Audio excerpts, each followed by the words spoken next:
Hey, this is Neil Bawa, the mad scientist of multifamily, and you're listening to the Mailbox Money Show with Bronson Hill.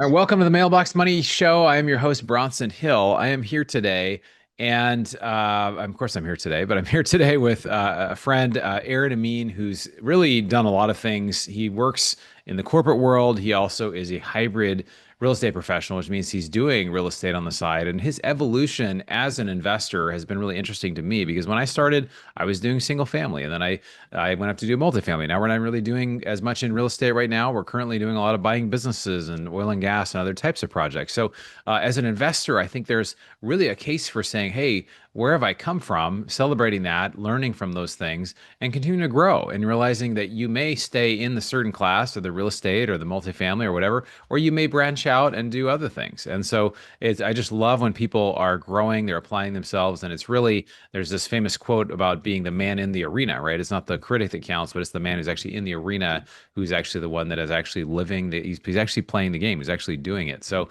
Aaron, welcome today. How you doing, brother? Really good to see you. Hey, thank you for having me. I appreciate being here. I was just on your show recently, had a great time. Really loved hearing a little bit of your story. Wanted to have you on the show here as well. So, evolving as a real estate investor, I know you. Why don't you give folks just a sense of kind of how you got started in real estate, just like the 1 minute version of here's I started with this is what I'm doing now, and kind of how you got there. Yeah, absolutely. So right now I'm located in Houston, Texas with my wife and my three young kids. We have three kids aged 3 and under, so a house full of love Busy. and chaos. But before this, about 6 years ago, we bought our first rental property. We were living in Las Vegas at the time, and it was not very adventurous what we did. We bought 1 mile away from our primary residence. We put 30% down on a house that had been newly reconstructed. So we didn't have some flashy entrance, no creative, crazy strategies. We just bought a rental property just to get in the game or get in the arena, like you're saying. Over time, that evolved over the course of about 3 years. We bought 8 properties across 3 states. So we started 1 mile away from our primary residence, but over time, as we fell in love with the process of becoming real estate investors, embracing that identity, we got more courageous over time, some by circumstance and some just by knowledge and building our network and connections. And ultimately, we own 8 properties across 3 states, the closest of which is 1,000 miles away from us now. So started as localized investors with very little to no knowledge, and grew into long distance investors. And then where we are now, over time, we've kind of evolved, and now we're actually doing a development project. We're building two residential assisted living homes here in a suburb of Houston. And so we will be not only building those, but we'll be running the business that it overlays on top of that once they're complete. So that's, I guess, the Yeah. nutshell version. That's great. Well, and I think, like I said, everybody has a development of how they start and they go from one to another. So what was the reason for you? You wanted to go from doing like single family in the area you live in to out of area. I guess that's one transition. Yeah, so I think a lot of our situation was born out of circumstance. So when we started investing, it was 2019, pre-COVID. I was working in the entertainment industry. My wife was working at a nonprofit. We did not have any children. Dual income, no children in a city with low cost of living allowed us to save money, and we were able to, frankly, use most of our own money to build our portfolio. And at some point, no matter how rich you are, everyone runs out of money. And we were not particularly Yeah. wealthy to begin with. So I think we exhausted our resources by, investing our own money. We continued to save up. We used the cash flow from our rentals to snowball forward and buy more rentals. But so COVID hit, my entertainment career evaporated. We had to move. We had to relocate. We went back up to Seattle, where I'm from, and we had to decide, are we going to I'm sell from all our Seattle as rentals? well. So I'm from Seattle as well. They're common. Yeah, I saw you went to University of Washington. That's awesome. Oh, nice. Me too. Well, there we go. Yeah. Fellow Husky. Yeah. Um, but my professional network was up there because I went to college there. Entertainment industry had more or less evaporated with COVID. And so we had to decide, are we going to sell all of our properties? We had four at the time in Vegas just to buy one house in Seattle, or are we going to find a way to be long distance investors? So it's almost like a forced evolution. Yeah. Once we did that and we conquered a lot of that fear, moving during COVID, managing long distance, we self managed for the majority of the time that we've owned those properties. It kind of like one of those, once you conquer that fear and you realize like the world doesn't end, the checks are still coming in. We made some mistakes, but we also overcame every challenge that we've faced so far. And I think the more we proved that model out, even just by circumstance, it gave us courage to then invest out of state again. And so Yeah. what started as a very risk averse strategy, investing in our backyard, turned into, hey, we can learn, we can keep evolving and developing into long distance investors. As far as how that turned into, development and residential assisted living, that's a bit of a longer story, but I think it's the first 5.5 years of investing in rental properties and just becoming as good as we possibly can at that is what gave us the foundational skills to be able to take on a bigger project with, a lot more zeros at the end and a lot more responsibility. I don't know that we would have the courage to take on that project if we didn't have a strong foundation from our time with rental properties. Yeah, I think this is the thing too, as an investor, people don't realize you can take from your life experience. A lot of people like have run a business, right? So there's a lot of experience with numbers and being able to, dollars and cents instead of being able to say, I'm gonna do real estate. Or if you've done stuff in single family, you can take that and go to multifamily.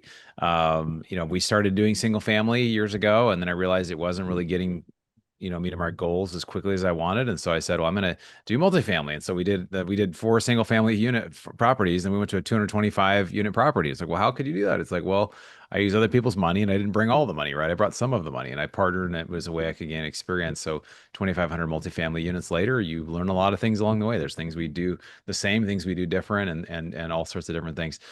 So for you, I guess, I think one of the most interesting things to me is for you to continue to make these shifts. So now you've gone, now you're actually syndicating. So now you actually, I know you have your podcast that I was on, and so you're actually getting investors and you're syndicating real estate. How is that adjustment for you? Because obviously you get to a certain point, eventually you run out of money, your own money. And so, Robert Kiyosaki, one time I heard him say, it's selfish to use, he was like kind of really serious. It's selfish to just use your own money. And I was like, oh, so it's like, to be able to like let other people in on these deals that you're doing. But how has that been an adjustment for you? So if someone listening is like, oh, I'm thinking about raising money or doing syndication, like how has that been for you? Yeah, I gotta like add some context here, but because it's not like we just flipped a switch one day and we went from $150,000 rental properties to a $9 million development deal. Like I've joined and participated in multiple masterminds over the last 3 to 4 years. There's one main one that I'm in where it's almost entirely focused on larger commercial deals. So the people that I'm surrounding myself with, and I know you and I talked when you came on my show about this, it's like you put yourself in a room where the normal activity is taking on these larger deals, dealing with the challenges that come with those deals. So I get to watch and learn Yeah. by osmosis from other operators as they navigate challenges. In those mastermind groups, it's not just about painting rosy pictures, it's really learning from the lived experience of other people who have done what you're trying to do. And Yeah. so I really absorbed as much of that as I possibly could. And I was also, going through lots of different underwriting and simulations and financial modeling and just becoming more and more comfortable with deals of that size and magnitude and trying to understand the problems that people face. So I just want to give that context that while I was running my single family and getting as good as I can at that, I was also kind of looking ahead to the next chapter and trying to build that, next layer of skills that I would need in order to operate at that level. And then Yeah. the other piece of context is residential assisted living. So that's a niche that I think people are starting to see pop up on Bigger Pockets lists, and people talk about cash flow and all that. But Yeah. it is much more than just a real estate niche. It's a business. It's a 24/7 business. People's lives are in your hands. It's a pretty serious it's a high gravity decision that people make when they put their loved ones in an assisted living home.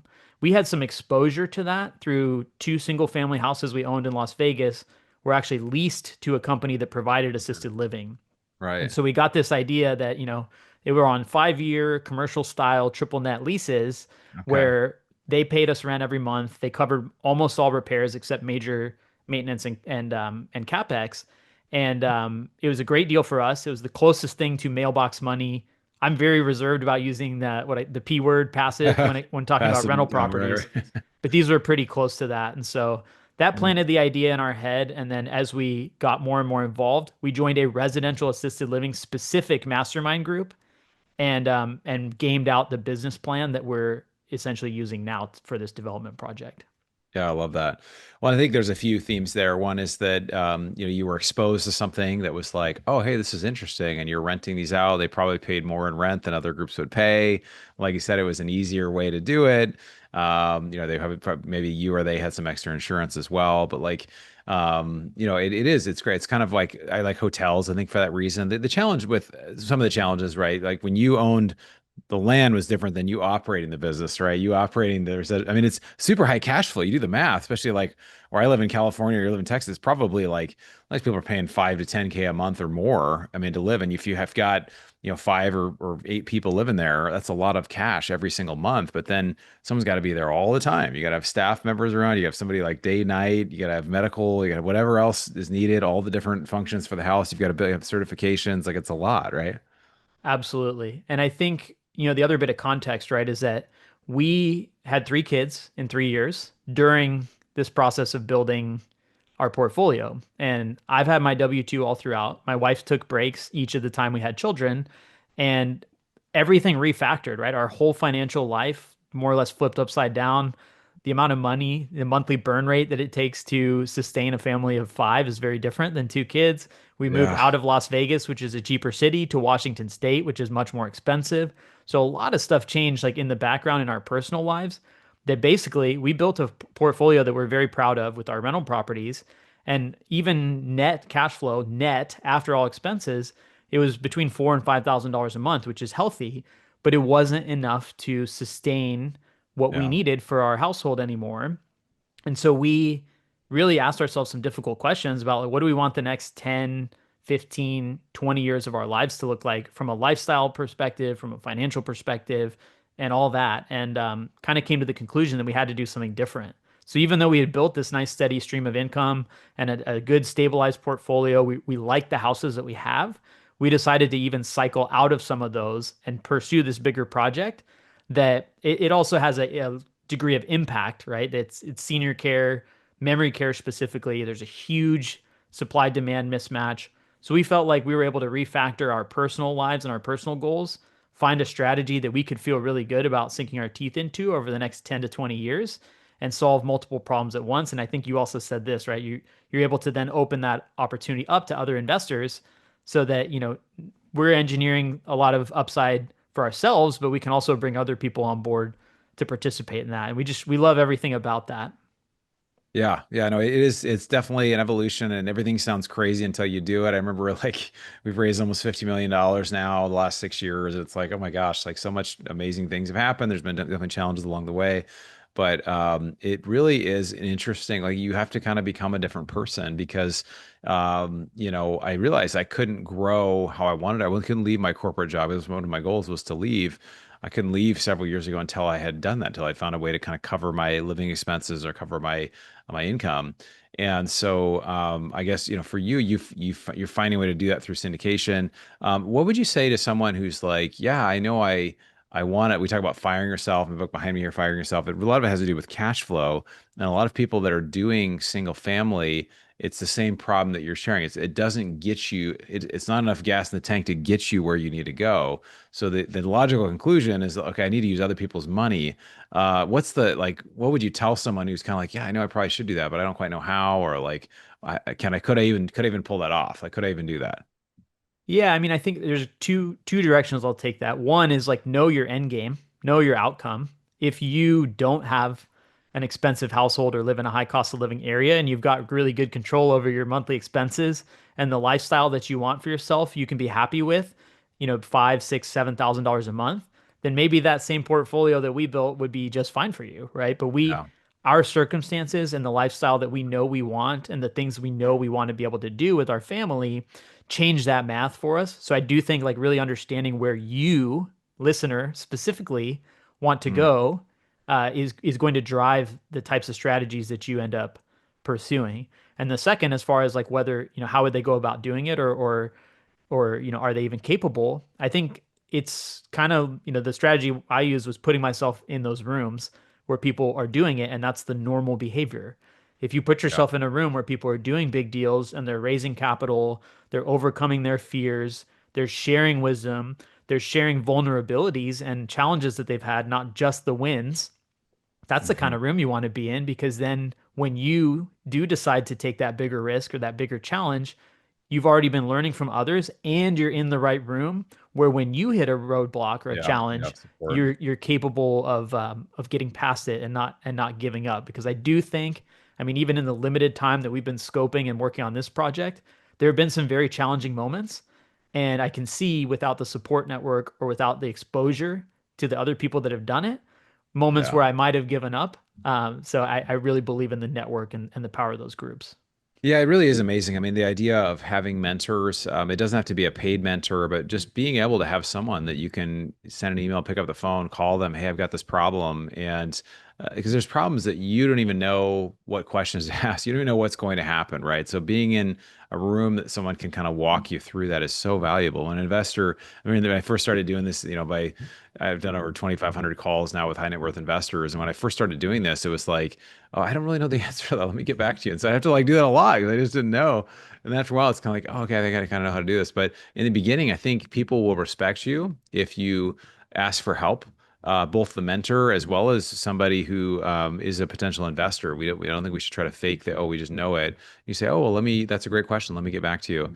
And then it also gives you a chance to follow up with them, right? So it's actually a good thing in sales. It's all about like having a follow-up thing. And when you're raising capital, it is a sales role. Like people don't realize like it actually is selling. You may not be actually pitching, but you have something you are pitching. You are pitching your deal. And so I think mentors are incredibly valuable. So for you, I guess, talk to me a little bit about like I think I'm most interested. We talk a lot on the show about different mindset related things, but like what's the mindset that for you was really limiting you, that you saw a limit of like, can I do this? Can I not? And also maybe even just like not just the mindset, but like how supportive was your wife in that, or your parents, or like was there some resistance from anybody in your life that kind of like fought you on it a bit? Yeah, so this kind of boils back to the brand and the podcast that I run, the hybrid real estate professional. And the idea behind that is that people can develop the skills and the network and the path of becoming a real estate investor while still working full time and in many cases raising a family. It's not that you have to choose one or the other. And a part of that is being willing to share what you're doing. A lot of people, maybe they own two or three rental properties on the side, but they're all they ever talk about on LinkedIn or their social media is whatever their core occupation is, or maybe the recreation and stuff they do. But you're doing interesting stuff on the side that frankly a lot of people might take interest in, and some people have money they want to deploy, or they want to get into real estate. And by sharing openly about it and getting past that kind of fear, I think that opened up a lot of conversations and helped me build a network of people that I wouldn't have been able to otherwise. So I kind of embraced what I call the hybrid identity. And I think that even on LinkedIn, for example, I have a core job that I don't have any intention of leaving anytime soon. And I do that job, but I also talk about that, hey, I'm a hybrid real estate professional. I invest in real estate. I'm, building two residential assisted living homes. I've got my podcast. So I think just by like pushing myself past that limit of being afraid to share, that decision on its own opened up a ton of different opportunity and really made me feel more open and free about pursuing real estate versus like, oh, I need to compartmentalize this and put it on a shelf somewhere and I can only talk about it in private. Just being open about that definitely changed the game. Oh, you're on mute. Yeah, because I was muted there. I had a great conversation with myself. Now your story and I are a little bit different in that way because for me, I had a sales job and I felt like I couldn't really share because again, I was working remotely and I was going to hospitals and different things, but I was like taking calls in the car after hours, 6 a.m. I was kind of doing whatever, and I was kind of dialing it down a little bit at work so I could kind of dial it up on the real estate side. And I did have a boss that kind of found out, hey, what I was doing, and then it kind of became this big issue. Have you had any pushback at work as far as, 'cause I think a lot of people that are in a job are concerned that the perception becomes reality. Like, oh, if this person's engaged over here in these other things, then they're less engaged at their kind of W-2 or at their work. Yeah, no, absolutely. And I think that's when you're open about stuff that you're doing on the side, it's inevitable that you're going to push up against that boundary line at some points. I've had conversations like I've definitely what do you say, got my hand close to the stove, but then I also mostly resolve that just by having conversations with my managers and superiors Now I'm a management consultant, so I bill on different projects. So now I'm actually much more comfortable with being transparent and just even checking before I make assumptions, right? If I go onto a new project, I explain, hey, this is part of my personality. This is part of what I do. I am committed to the deliverables and the expectations that you have for me in this role. But also, this is an important part of my life. And I try and be upfront about that. And of course, if I am not meeting expectations, then they have every right. I do think you kind of put yourself under a magnifying glass if you share that you're working on something else, then your expectations of performing at your main job become higher because Yeah. you're kind of working from behind because people inherently assume you're distracted or Yeah. disengaged. So you do have to be, willing to be sharp and make sure you're still contributing value. That's a really good call out. Do you feel like that's a lot of pressure? I mean, because I know like in any job, there's times where things are going well and things kind of like, at least in sales, we're like, okay, all these good things are happening. And just sometimes like maybe maybe it's harder to quantify. Sales is like you sell this amount of things, you see it here like daily, you're ranked against your peers. But I mean, have you felt like, I mean, having three young kids, doing all this real estate stuff and working full time, do you feel like it's a recipe for burnout a bit? What I'm doing right now, as far as we're booting up this development project, and yeah, we're syndicating and doing a lot of things for the first time, that has been particularly challenging.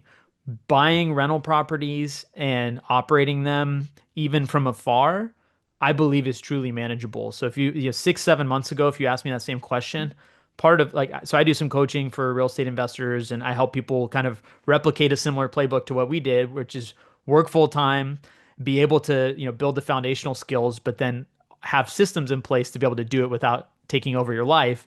Yeah. We have basically what we call the 20-minute investor, which is if you dedicate 20 minutes consistently per day, that becomes part of your daily routine. That's really all you need to effectively manage rental properties. People talk about, how the stress and the burden of that can feel all consuming. But if you really boil down the activities that you need to do, especially if you're remote, even the you know stereotypical 3 a.m. toilet call, that stuff can be avoided with systems.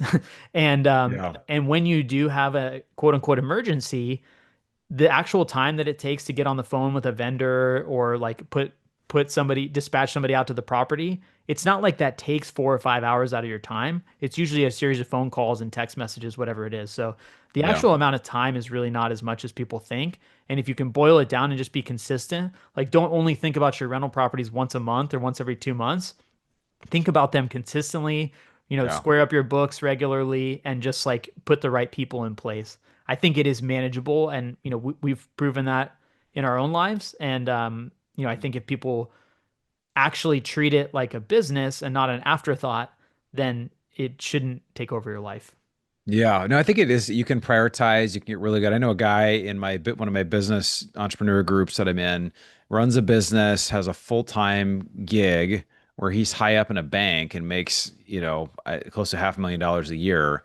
And then he basically has another business that he does on the side that's like I mean, he's got it down to like a few hours of like less than 10 hours a week for the side business, but he's making I don't like probably more money in his side business than he's making in his job. But he's got systems. He calls himself like he's a ninja when it comes to time management. And like most stuff, a lot of things you can delegate. A lot of times we think we're the only ones that can do it. But like, especially when it's not in your main job, if it's something else, some certain things there's regular, compliance things and measuring things you're doing and things like that. But some stuff can really be sourced out. What's been the biggest time hack? That was a good tip you shared there. But what's another time hack or time saver or even like an app or something that you use that's like, oh, this just totally or time blocking or what's something that you do that's like this really helps when it comes to time management for me. Yeah. So the best exercise that I ever adopted was at the end of every week, I try and look back over the previous week and ask myself, what could have been delegated?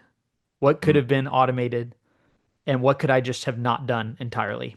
And so it's like the process of elimination. Maybe there's nothing, right? Like if you were super hyper efficient and productive that week, maybe there's nothing you'll uncover. But if you ask yeah. yourself that question pretty frequently, whether it's weekly or once a month, you'll probably uncover a lot of waste. right? And I'm not Yeah. talking necessarily about scrolling social media. That's its own problem that we It probably, is. most of us suffer from. But I'm Yeah. talking about like what is a task that you undertook in your core business that you're doing that was either not necessary or at least not necessary for you to do. And I have this kind of, double lens on that where if a task does not require decision making and if it doesn't require an actual decision to be made and it's something you've done more than once, then it becomes a candidate for either delegation or automation, right? If it Yeah. doesn't require you specifically to make a decision and it's something you think you're going to do again, get rid of it. So I Yeah. think trying to be as ruthless as possible about what fits under that lens has definitely bought me back a lot of my time.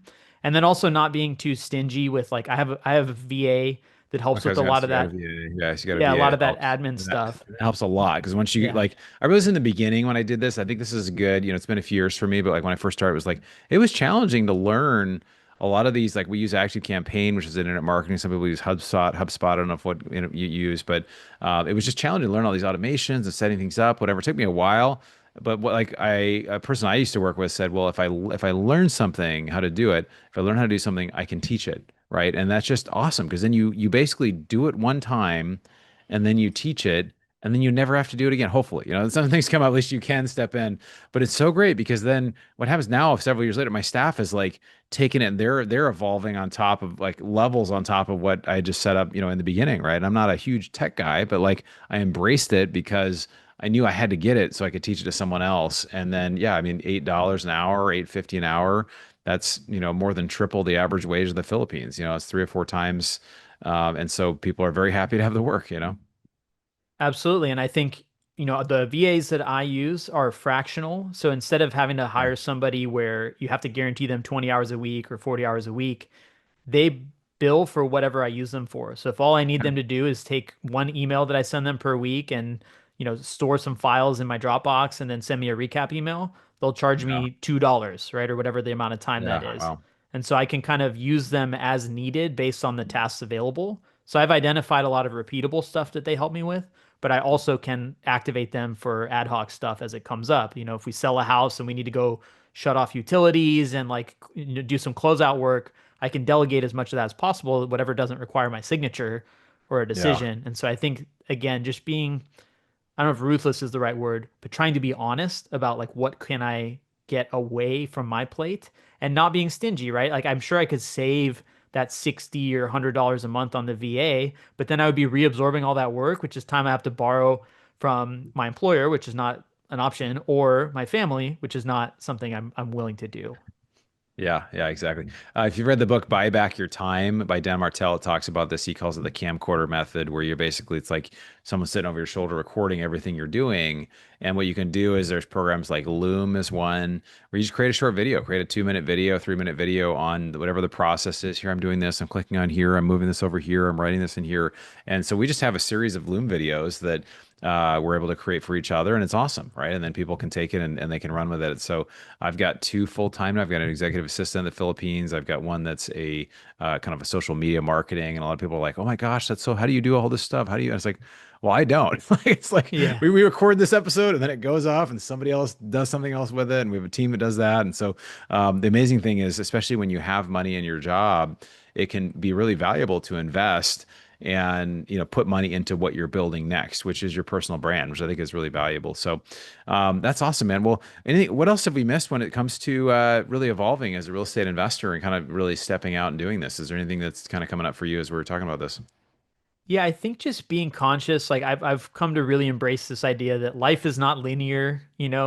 Things don't evolve. If you try and make a 10-year model on a spreadsheet that, oh, I'll just buy one rental per year for 10 years and it'll magically model my way to early retirement, maybe that's the case, but most people's lives don't unfold with exact 3% annual increases in their expenses and their income, Right. right? Though there's a lot of variables. I'm not saying you shouldn't try and create a plan and long-term goals, but I think you have Yeah. to give yourself permission to acknowledge when your circumstances have changed. That's what happened with us. If we didn't have kids, or let's say we only had one kid, maybe the eight property portfolio that was kicking off about $60,000 a year, like that could be just fine. And we let that play out for the next 20, 30 years and enjoy the rest of our lives. But the math changed, the circumstances changed. And I think it took me a while to accept that those things had changed. And once I Yeah. did, it gave me that permission that I gave myself that permission I needed to evolve and go and pursue a strategy that's going to meet the moment that we're in now. So I think I would just reflect that back to people, like be honest about your own circumstances and when something's changed, and don't change just for the sake of change, but at a minimum, just meet yourself wherever you are and find the strategy that fits. Yeah, that makes sense. That's awesome, man. Well, I just want to appreciate you for sharing. I think a lot of people are doing what you're doing, but they're not talking about what they're doing as a hybrid investor, that they're working full time and doing it. And so I think anybody who is in that space should reach out and connect with you. And we're going to kind of figure out how people can do that in a minute here. But again, just really want to celebrate the processes you have in place, the way you've worked hard. And again, for someone who works full time in a high demand job, has 3 kids under the age of three and under, and also is really trying to just do well in different areas of life. Well done, brother. Just really appreciate you. How can people reach out and connect with you and follow what you're doing? Yeah, thank you for the opportunity. Given some of what we discussed about workflows and saving time, I'm going to say check out 20minuteinvestor.com. My business partner and I put together basically all of our workflows. So if we had 20 minutes a day for 7 days a week, how would we actually spend that time? We film Loom videos with, how do we put out offers? How do we do bookkeeping? So all those workflows are actually available along with a free workshop at 20minuteinvestor.com. Would love for people to check it out and hopefully put some of that to use. And 20minuteinvestor.com, that's with the number 20. Okay, yeah, 20, not spelled out, but 20 minute investor. And here it is right here. So awesome, man. That's great. Love it. Love that you're doing it. Thanks, brother. Really appreciate the time. Thanks for being here. Looking forward to catching up with you soon. Thanks for having me on. Okay, so I really enjoyed this interview. If you can relate with having a job and basically trying to figure out how you're going to do all this investing on the side, you can absolutely relate with that. And the thing I probably most related with, and we just talked for a minute in between the end of the episode there, about how do you do it when you have your employer and they're watching what you're doing and you're posting all this stuff on social media.